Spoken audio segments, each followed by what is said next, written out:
Welcome back everyone. First of all happy Dussehra, शुभ विजय to everyone. आज हम वही पार्ट से स्टार्ट करेंगे जहां पे लास्ट वीडियो में खत्म किया था कि लास्ट वीडियो में हमने देखा था regarding the important discoveries cell के कुछ हिस्ट्री के बारे में।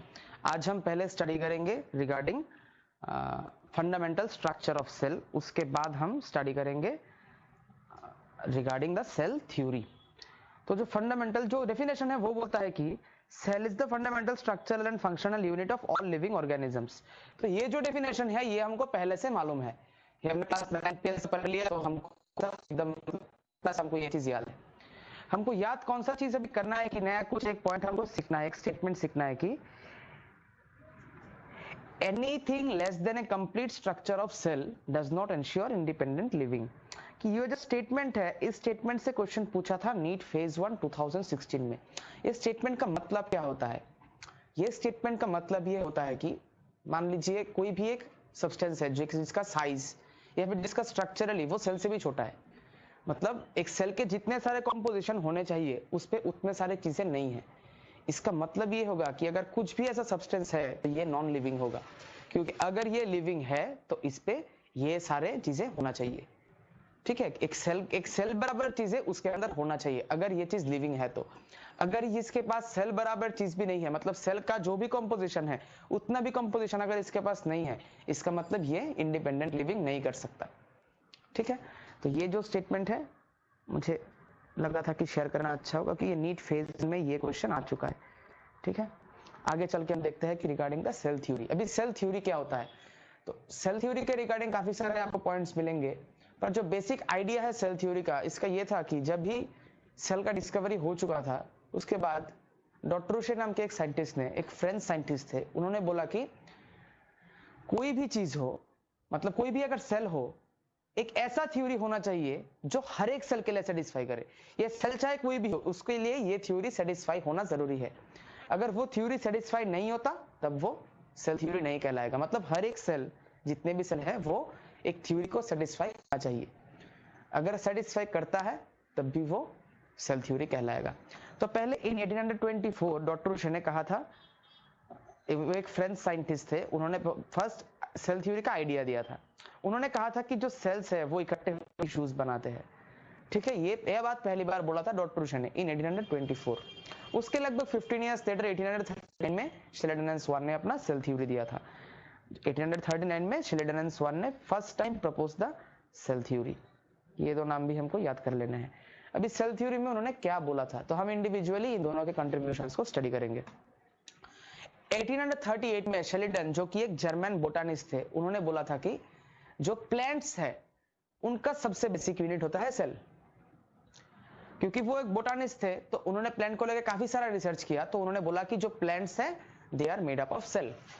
फिर उसके लगभग एक साल बाद स्वान ने, जो कि एक जूलॉजिस्ट थे, वो एक ब्रिटिश जूलॉजिस्ट थे, उन्होंने बोला था कि प्लांट्स और एनिमल्स दोनों ही सेल से बने हुए होते हैं, और जो एनिमल सेल्स है उसका आउटर मोस्ट लेयर है प्लाज्मा मेम्ब्रेन या फिर सेल मेम्ब्रेन, और जो प्लांट सेल्स है उसका आउटर मोस्ट लेयर होता है सेल वॉल।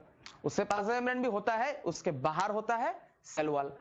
तो मान लीजिए कि एक एनिमल सेल है, ये बन गया उसका न्यूक्लियस, तो ये होगा उसका सेल मेम्ब्रेन। अगर ये एक एनिमल सेल है, यही अगर एक प्लांट सेल है तो उसमें भी सेल मेम्ब्रेन होगा।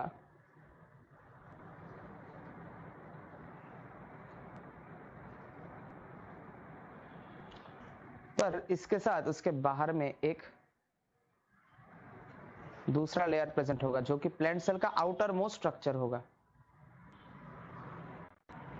ये होगा प्लांट सेल का आउटर मोस्ट स्ट्रक्चर जो कि होगा सेल वॉल।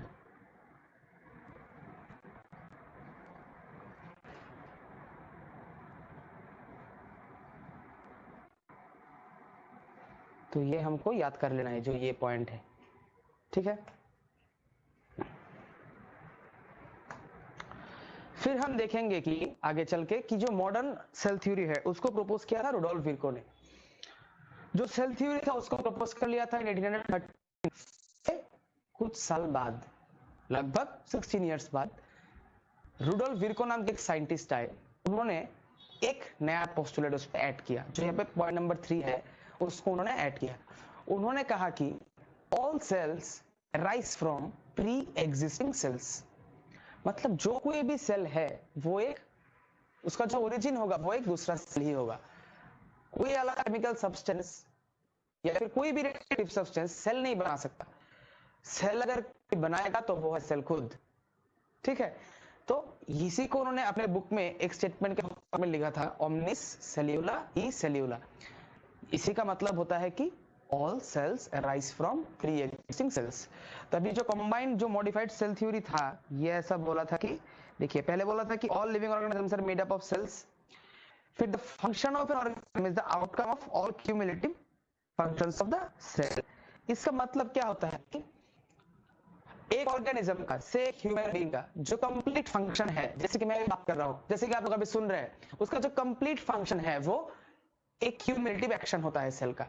जैसे कि मैं अभी बोल रहा हूं तो मेरे वोकल कॉर्ड्स पे या फिर मेरे ब्रेन के जितने भी सारे सेल्स अभी एक्टिव है। जैसे कि आप लोग अभी सुन रहे हैं तो आपके ईयर के सेल्स एक्टिव है, ठीक है, ब्रेन के सेल्स एक्टिव है, ठीक। हालांकि तो अभी कॉन्ट्राडिक्टरी पॉइंट में नहीं बोल रहा हूं, क्योंकि जो वाइटल ऑर्गन है वो तो हमेशा एक्टिव होता है, हार्ट लंग्स जो भी है वो तो हमेशा एक्टिव ही होता है। मैं अभी बस एक पर्सोनिफिकेशन के लिए बोल रहा हूँ कि जितने भी सेल्स होते हैं बॉडी में, जितने भी आउटकम्स होते हैं एक्शन का, वो हर एक इंडिविजुअल सेल का जो पर्टिकुलर कंट्रीब्यूशन है उसका एडिशन होता है।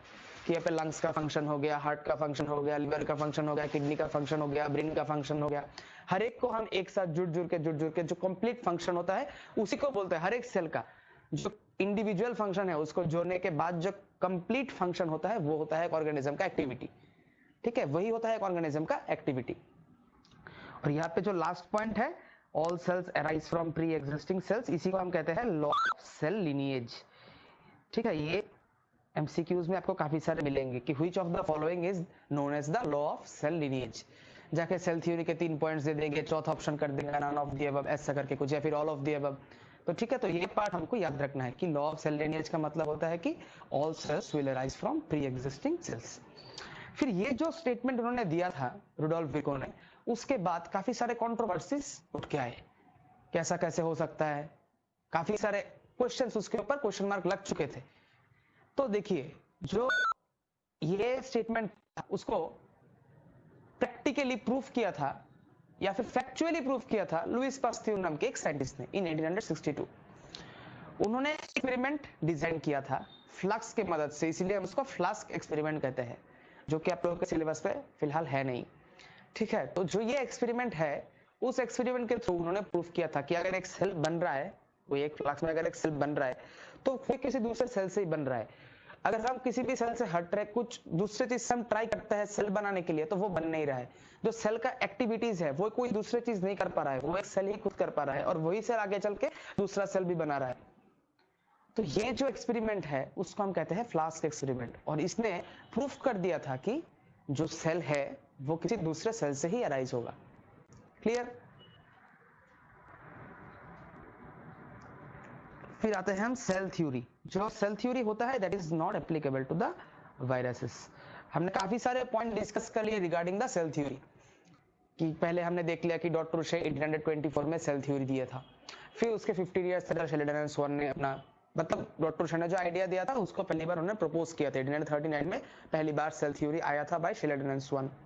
फिर हमने देखा कि 1855 में रुडोल्फ विर्को ने उसको मॉडिफाई किया था, उसको हम मॉडिफाइड सेल थ्योरी या फिर एक्सपेंडेड सेल थ्योरी भी बोलते हैं। ये भी बात आप याद रखना, काफी बार ये क्वेश्चन में दे सकता है आपको, ये सारा क्वेश्चन आपको मिल सकता है, ठीक है। इसको हम एक्सपेंडेड सेल थ्योरी भी बोल सकते हैं।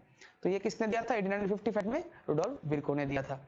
फिर हमने देखा कि जो रुडोल्फ विर्को का जो स्टेटमेंट था ओमनिस सेल्यूला ई सेल्यूला, या फिर all cells arise from pre existing cell, उसको हम कहते हैं लॉ ऑफ सेल लिनिएज। उसी को हम फैक्चुअली जाके देखे कि कुछ साल बाद प्रूफ किया था, लगभग 7 इयर्स लेटर उसको प्रूफ किया था लुइस पास्तियर ने एक एक्सपेरिमेंट के थ्रू। अभी एक्सपेरिमेंट कौन सा है? उसको हम कहते हैं फ्लास्क एक्सपेरिमेंट। और आखिर में हमने एक इंपॉर्टेंट पॉइंट देखा कि जो सेल थ्योरी है it is not applicable to the viruses. आगे चल के हम नेक्स्ट वीडियोस में डिस्कस करेंगे regarding the structure of prokaryotic and eukaryotic sales.